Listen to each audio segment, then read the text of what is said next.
কোথাও একটু ঘুরতে বা দাওয়াতে যাওয়ার কথা ভাবছেন আর জামদানি পরবেন না তা কি হয়? এই যে টাঙ্গাইলের হাফ সিল্ক হ্যান্ডলুমের রয়্যাল ব্লু জামদানিটা একবার দেখুন। আচ্ছা, আগে সামনের অংশটা একটু কাছ থেকে দেখাই। এই যে দেখেন, পুরো ফ্রন্টেই এই নীল কাজটা আছে। দূর থেকে একরকম লুক, কিন্তু কাছে আনলে কাজগুলো আরো পরিষ্কার দেখা যায়। অনেকে ভিডিওতে বলেন একটু ক্লোজ থেকে দেখান, তাই আগে ক্লোজ থেকেই দেখালাম। এই যে দেখেন, গাঢ় নীল আর ফিরোজা সুতার অসাধারণ কম্বিনেশন। দাওয়াত বা কোনো অনুষ্ঠানে গেলে লোকজনের নজর আগে এখানেই যাবে। আর কেউ যদি জিজ্ঞাসা করে ড্রেসটা কোথা থেকে নিলেন, তখন যে একটা আলাদা শান্তি লাগে সেটা তো আমরা সবাই জানি। এই হাফ সিল্ক কাপড়ের ওপর সুন্দর করে ছোট ছোট ফুলের কাজ করা, পুরো বডি জুড়েই এই কাজগুলো করা আছে। বডি আর গলার কাজ মিলিয়ে একটা দারুণ কম্বিনেশন। এই যে পুরো বডিটা দেখেন, ছোট ছোট মোটিফ আছে পুরো কাপড় জুড়ে। তাই সামনে শুধু কাজ আর বাকি অংশ একেবারে সিম্পল এমন না, দুইটা মিলিয়ে একটা ব্যালেন্সড লুক এসেছে। ক্যামেরায় অনেক সময় রং একটু এদিক ওদিক লাগে, কিন্তু এই শেডটা সামনে দেখলে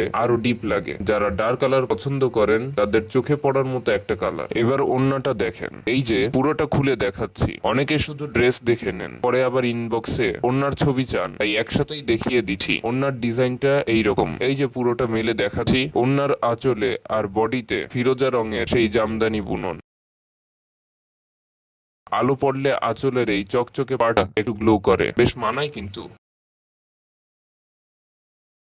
আর এইটা হচ্ছে প্লেন কাপড়ের অংশ, এটাও দেখিয়ে দিচ্ছি যাতে পুরো সেটটা সম্পর্কে পরিষ্কার ধারণা পান। আচ্ছা, সামনে কাজ আর বডির মোটিভ আর ওড়না সব মিলিয়ে একটা সুন্দর ম্যাচিং হয়েছে। যদি সেটটা ভালো লাগে ইনবক্সে মেসেজ করবেন। আমাদের পেজের লিংক নিচে ডেসক্রিপশন বক্সে এবং কমেন্ট বক্সে দেয়া থাকবে। আমাদের কারো যদি এই ড্রেসটার কোনো স্পেসিফিক পার্টের আরো ক্লোজ পিকচার বা ভিডিও লাগে, তাহলে আমাদেরকে ইনবক্সে জানাবেন। আমরা ইনশাআল্লাহ সেটাও দেখিয়ে দিব। ধন্যবাদ।